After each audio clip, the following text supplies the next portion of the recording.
देखिए, आज सुबह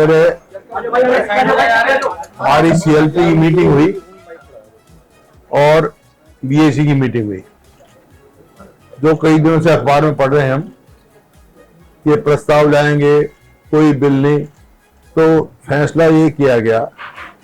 बीएसी में भी हमने मांगा तो प्रस्ताव की कॉपी दे दो, क्या लाना चाहते हैं। अगर प्रस्ताव आप ये लाते हो कि 2023 में जो प्रस्ताव पास हुआ था वुमेन रिजर्वेशन का, वो लागू करना यूं का यूं, तो हम बिल्कुल समर्थन में हैं, लेकिन उन्होंने दी नहीं। लेकिन इसी वास्ते सीएलपी की मीटिंग में ये फैसला किया गया कि ये सेशन हम बाईकाट करेगी कांग्रेस पार्टी, क्योंकि विधानसभा जो है वो झूठे प्रचार और प्रोपेगेंडे का स्थान नहीं है, सदन नहीं है, प्लेटफॉर्म नहीं है। इसकी गरिमा की रक्षा करना हमारा सबका फर्ज है। विधानसभा के अधिकार क्षेत्र से बाहर है ये जो लेके आ रहे हैं, ये विधानसभा क्षेत्र से बाहर है। प्रदेश के लोगों के लिए बनती है विधानसभा, उनके हित पर चर्चा करने के लिए स्थान है। किसी पार्टी की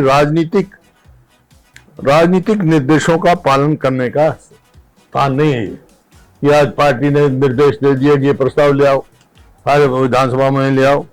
इस विधानसभा के संचालन में प्रदेश के लोगों की मेहनत और पसीने की कमाई से पैसा लगा हुआ होता है। उसे अपनी पार्टी के राजनीतिक कार्यक्रम पर नष्ट ना करें। विधानसभा का विशेष स्तर बुलाकर उन्होंने जो अपने आप की जो गरिमा है जो है विधानसभा की, उसको ठेस पहुंचाया है और प्रदेश को आर्थिक नुकसान पहुंचाया है। इस वास्ते हम इसको बाईकाट कर रहे हैं, क्योंकि इनकी नीयत भी ठीक नहीं है। जब 2023 में पास हो गया और 28 सितंबर 2023 में पब्लिश हो गया प्रेसिडेंट के एसेंट करके, फिर उसमें एक लाइन लगाना कि नोटिफिकेशन कब होगा। स्पेशल सेशन बुला के 16 तारीख को, कितने महीने के बाद नोटिफिकेशन किया है, रात को। तो ये इस किस्म की जो है नीयत दर्शाता है। उनकी महिलाओं के आरक्षण देने की कोई नीयत नहीं थी। अगर नीयत होती तो उसी समय में वो जो था 23 में कर देते। बाद में अब 2011 का ला रहे हैं। इस प्रकार की कई सवालियां हैं कि हमारे बत्रा साहब सारा ब्रीफ करेंगे आपको। इस वास्ते हमने बाईकाट किया है और इसके बाद हम बाहर अपना सेशन अपना अलग से चलाएंगे और सभी साथी अपना अपना विचार रखेंगे। फिर बाद में किसी को कोई सवाल पूछना तो मैं बता दूंगा।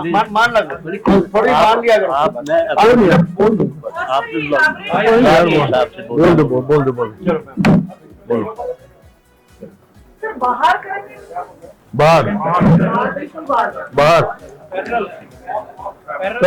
पैरेलल सेशन चलाएंगे हम। लोगों पे बोझ नहीं बनेंगे, हम अपनी हाजिरी नहीं लगाएंगे, अपना टीएडीए नहीं लेंगे, नहीं लगाएंगे, बाईकाट कर दिया। हम लोगों के उस पर बोझ नहीं डालना चाहते बिना बात है। बीएससी में गए थे, डॉक्यूमेंट मांगने के लिए गए थे। नहीं कोई कार्रवाई नहीं बताई। आपको क्वेश्चन के पहले सुनने पर सवाल सब पूछना, फिर बाद में सारे सवाल। हाँ, हिंदी में ही बोलूंगा।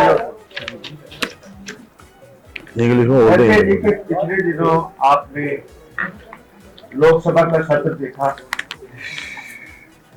जिसमें भारतीय जनता पार्टी 2/3 मेजोरिटी नहीं पा सकी। इस बारे में ज्यादा बताने की आपको आवश्यकता नहीं है, आप सारी बात समझते हैं। पर मैं कुछ बातें बड़ी इंपॉर्टेंट हैं और वो आपके सामने जरूर कहूंगा। ये बिल का गिरना भारतीय जनता पार्टी सरकार के लिए एक सबक। संविधान संशोधन को लागू करने से सरकार को हार मिली है, चाहे हार स्वीकार करे ना करे वो और बात। ये सर्वसम्मत से स्वागत के योग्य है कि जो वहां पर पार्लियामेंट के अंदर पास हुआ और जो इंडिया गठबंधन ने वहां पर एकता का परिचय।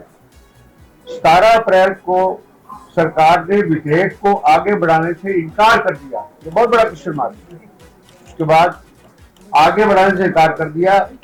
उनका उद्देश्य, जिसका उद्देश्य 2023 के कानून से महिला आरक्षण को विस्तार देना था। सरकार ने दशकों से चल रहे मुद्दे को जानबूझ के ठहराव लगा। अतः यह धारणा क्रम सरकार के लिए एक सीख है। किसी भी बड़े सामाजिक राजनीतिक सुधार लागू करने से पहले व्यापक सहमति, पारदर्शिता और संस्थागत मजबूती को सुनिश्चित करना बहुत आवश्यक होता है। उसके बाद डिलिमिटेशन एक्ट को बलपूर्वक तरीका अपना के उन्होंने पास करवाना चाहा और इस बिल का विफल होना ये तय था। भारतीय जनता पार्टी ये जानती थी कि हम 2/3 बहुमत नहीं जुटा सकते और 528 सदस्यों ने मत में भाग लिया, 298 ने पक्ष में दिया, 230 ने विरोध में दिया और 2/3 मेजोरिटी के लिए सरकार को 352 मेंबर चाहिए थे। जब 2026-27 की जनगणना जारी है, आपके सामने है, सेंसस शुरू हो चुका है, तो इस कंट्रोवर्शियल कॉन्स्टिट्यूशनल अमेंडमेंट को लाने की क्या जरूरत थी? उसके बाद महिला आरक्षण पर सर्वदलीय सहमति है तो उसका डिलिमिटेशन के साथ जोड़ने की क्या जरूरत थी? इसका मकसद विचित्र, धुंध और भ्रमित करना है और कुछ नहीं। भ्रमित करना है। इसमें बीजेपी ने संसदीय प्रक्रिया का उपहास बनाया है, सीधी सी बात यही है। और जब यह इंडिया गठबंधन का श्रेय है कि इस तरीके से एकजुट होकर खिलाफ में मचा दिया। अब आते हैं कि आज के इसके डिलिमिटेशन के मुद्दे से पहले आपको ये बताते हैं कि आज इस सदन का आज जो बनाया गया है, इसका बायकॉट क्यों? क्या औचित्य था इसको बुलाने के? ये पीछे से डायरेक्शन आ रही है इनको कि ये करो वो करो। सबसे पहले बात यह है, इन्होंने इलेक्टोरल रिफॉर्म्स के ऊपर यहाँ पर संकल्प पत्र लाने की कोशिश की। हमने कहा कि ये ईसीआई का मुद्दा है, ये हमने कहा कि ये सेंट्रल रिप्रेजेंटेटिव एक्ट का मुद्दा है। इन्होंने बात नहीं मानी और यहाँ पर ये कहा कि हम इसको करेंगे। और इसी प्रकार राजस्थान के अंदर कांग्रेस ने प्रस्ताव लाया और वहां पर स्पीकर ने रूलिंग दी कि सेंटर का मामला। अब दोनों में विरोधाभास है। उसके बाद क्या था, मनरेगा का इशू आया, मनरेगा का बिल आया, फिर संकल्प पत्र ला रहे। तो क्या ये समझते हैं विपक्ष बेवकूफ है क्या? संकल्प ला रहे। मनरेगा में जो अमेंडमेंट किया दैट वाज सेंट्रल है, दैट वाज नॉट स्टेट। और उसके रिपरकशन क्या थे क्या नहीं थी, उसके बारे में प्रस्ताव लाना बिल्कुल था। उसके बाद वंदे मातरम को ये लेके आई थी। इसीलिए इनकी एक आदत बन चुकी है कि जो कॉन्स्टिट्यूशन में वैलिडिटी नहीं होती है उसके हिसाब से ये लाने की कोशिश करते हैं। आज इसमें दो पहलू हैं। चुनाव आज क्या नाम है, म्युनिसिपल कमेटी, म्युनिसिपल कॉर्पोरेशन के लोकल बॉडीज के चुनाव हो रहे हैं। चुनाव के अंदर सत्र बुलाने, ये यहाँ पर नहीं, ये यहाँ पर भी जो सेक्टर में भी सत्र आया था वो भी एक वोट लेने की नीति और उसके करने के लिए जिसको इंडिया गठबंधन ने फॉइल कर दिया उस बात के लिए उनके अटेम्प्ट को। जब 4 स्टेटों के अंदर चुनाव थे तो उस टाइम इमरजेंसी, उस दौरान 15, 16, 17, 18 को स्पेशल सेशन बनाने की क्या जरूरत थी? वो सेशन मई के अंदर भी बुलाया जा सकता था। सभी बातें होती थी। इसी बात का भरम लेने के लिए कुछ है। और प्राइम मिनिस्टर पता नहीं कैसी कैसी बातें करते हैं उसमें। और ये वंदे मातरम का आज का डिसीजन सीएलपी ने बड़ी सोच समझ के लिया। इस प्रथा को खत्म करने के लिए किया कि कोई चीज अनकॉन्स्टिट्यूशनल ना हो। सेकेंडली, ये जो बिल आ रहे हैं, चुनाव है। सेकेंडली, जो ये संकल्प पत्र जिसका सीएलपी में ये डिनाई करते हैं, इस बात के लिए कहते हैं कि हम नहीं ला रहे, हमने ये शब्द नहीं लिखा।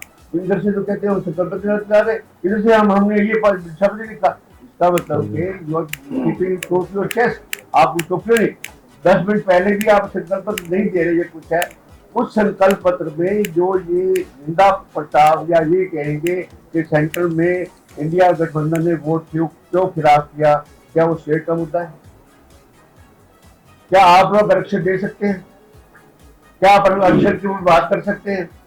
इसीलिए ये मजबूरन इस बात के लिए। उसके बाद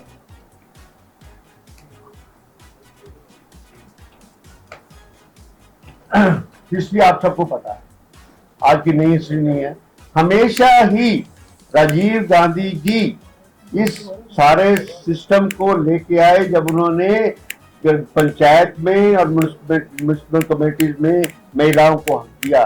कई लाख महिला प्रतिनिधि सारे हिंदुस्तान के अंदर बनी और वो शुरुआत हुई। और उसके बाद शुरुआत की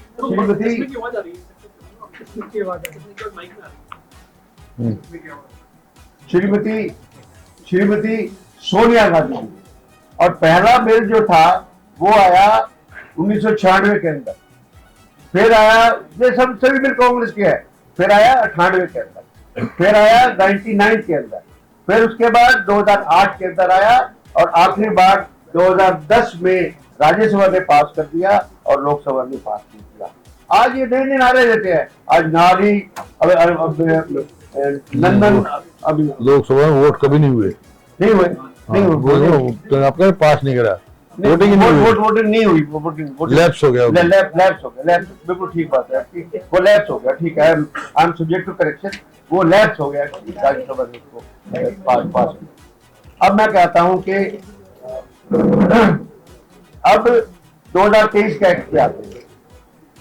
2023 में इन्होंने कहा कि 33% रिजर्वेशन, साइमल्टेनियसली उसी 33% में महिला में शेड्यूल्ड कास्ट और शेड्यूल्ड ट्राइब को भी उसी रेशो के अंदर वो प्रस्ताव लेके आए। हमने उसका वेलकम किया, हमने उसका सपोर्ट किया। 454 वोट पक्ष में मिले, जब 2 वोट खिलाफ थे और कोई वोट खिलाफ नहीं हुआ। हमारी भी फीलिंग है, हम चाहते हैं, इसलिए हमारी उस टाइम सपोर्ट न करते ये बिल पास थोड़ा होता।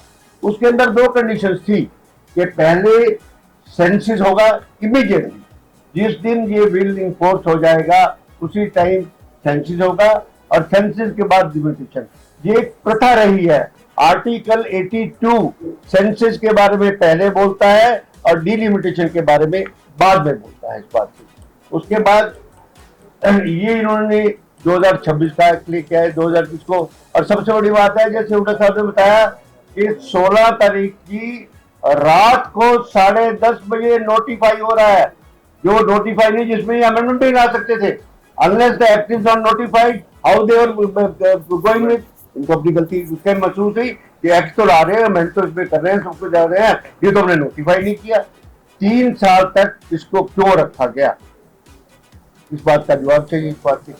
और उसके बाद अब 2026 का एक्ट आता है। इसमें बड़ी अजीब बात है, इस बात के लिए बड़ी अजीब बात है कि डिलिमिटेशन कमीशन एक्ट करेगा, पर आज से 15 साल की पहली पॉपुलेशन पे एक्ट करेगा। This is murder of democracy. इससे ज्यादा क्या प्रजातंत्र के साथ कुठाराघात होगा कि वो कर रहे हैं। उसके बाद डिलिमिटेशन आएगी, seat shall be increased after delimitation 211। और उसके बाद आखिरी से संदर्भ में इस बात की बताता हूं, श्री अटल बिहारी वाजपेयी जी प्रधानमंत्री थे, और क्योंकि पहले भी मैं अब सारी डिविजन का कि 1952 डिविजन हुआ, 62 में हुआ, 50 में हुआ, फिर उसके बाद 72 में हुआ, 72 के बाद 2002 में हुआ। इतनी डिटेल बताने में ज्यादा वो लग गया तो हाँ हुआ उसमें। पर उसमें ये है कि उन्होंने ये कहा कि अरुण जेटली जी ने हाउस के अंदर ये कहा कि माइग्रेशन ऑफ द पॉपुलेशन काफी ज्यादा हो रही है, इस बात पॉपुलेशन स्टेबलाइज नहीं हो रही है इस बात के लिए। और हम आज के दिन में 2002 में 546 सीटों को फ्रीज करते हैं और साथ में 2026 फिक्स करते हैं कि 2026 के अंदर नेक्स्ट डिलिमिटेशन होगा। और 2002 का जो लिमिटेशन वाजपेयी सरकार ने किया वो 2001 की सेंसस के ऊपर किया। देखिए 11 साल पहले की सेंसस और कहाँ 1 साल की उन्होंने सेंसस के ऊपर वो किया। उसके बाद जब 2026 में इन्हीं की सरकार ने ये कहा कि ये डिलिमिटेशन होगा, डिलिमिटेशन से पहले सेंसिस जरूरी है, तो ये सरकार कहाँ सोई हुई थी इतने साल? 14 में ये पावर में आ गई थी। अब 2020 में इनको सेंसिस शुरू कर देना चाहिए था। बहाना आया कि ये कोरोना 2022 के मध्य में समाप्त हो चुका था। 3 साल थे, 3 साल ना आने के बाद उन्होंने बाद में इसको, अब ये अगर 24 में भी सिंसियरली सेंसिस शुरू करते तो 25 तक सेंसिस हो जाती, 25 के बाद डिलिमिटेशन एक्ट ले आते। अब डिलिमिटेशन की बहुत बड़ी प्रक्रिया होती है, हर एक आदमी का इफेक्ट होता है, नारे देता है Amit Shah, one vote one value की जरूरत है, डिस्टेबलाइज कंट्री हो जाता। उसके लिए समय चाहिए होता है। 2002 के कमीशन ने 6 साल लिए, 6 लॉन्ग ईयर्स फॉर डिलिमिटेशन। 2008 के अंदर डिलिमिटेशन का फैसला आया और 2009 के अंदर चुनाव हुए। अगर ये सीरियस होते उस बात के लिए, आज हम इस बात के लिए कहते हैं, आखिर में ये कहूंगा कि 546 के ऊपर आज ही हम 30% रेजोल्यूशन करने के लिए 33% रेजोल्यूशन करने के लिए तैयार है। और महिला आरक्षण तुरंत लागू करो, बाद में सेंसिस होता रहेगा और बाद में सेंसिस के बाद डिलिमिटेशन आ जाएगा, चाहे उसको 2 साल लगते हैं, 4 साल लगते हैं, 5 साल लगते हैं, उसी प्रोपोर्शनेट के अंदर सीटें आगे बढ़ जाएंगी। पर सरकार की नीयत नहीं है, मोदी की नीयत नहीं है, इनकी करनी में, और एक बहुत बड़ी राजनीतिक साजिश थी। ये हमेशा ही सत्ता में रहना चाहते हैं, ये सारे कंट्री को इम्बैलेंस करना चाहते हैं, आपस में इम्बैलेंस करना चाहते हैं। साउथ और नॉर्थ की डिवाइड की भी एक कॉन्स्पिरेसी है। वो कहते हैं कि 816 850 सीटें, किस बिना पर, किस इंफॉर्मेशन के ऊपर, किस हिसाब से पार्लियामेंट के अंदर ये कानून लाया गया कि 850 सीटें? क्या सीटें बाद में डिलिमिटेशन कमीशन की कंसल्टेशन से, और डिलिमिटेशन कमीशन को जाना चाहिए सिलेक्ट कमेटी के पास। सिलेक्ट कमेटी उसमें कंसेंसस बनाए, सभी पार्टियों को बुलाए, उसमें साउथ के भी हमारे भाई है, नॉर्थ के भी हमारे भाई है, सभी कंट्री की यूनिटी के लिए सब कुछ करके ऐसे करना चाहिए। ये यहाँ पर भ्रम फैलाने के लिए और आज ये प्रस्ताव ला रहे हैं, हम इस प्रस्ताव की प्रेस कॉन्फ्रेंस के द्वारा हम इसकी कड़ी निंदा करते हैं।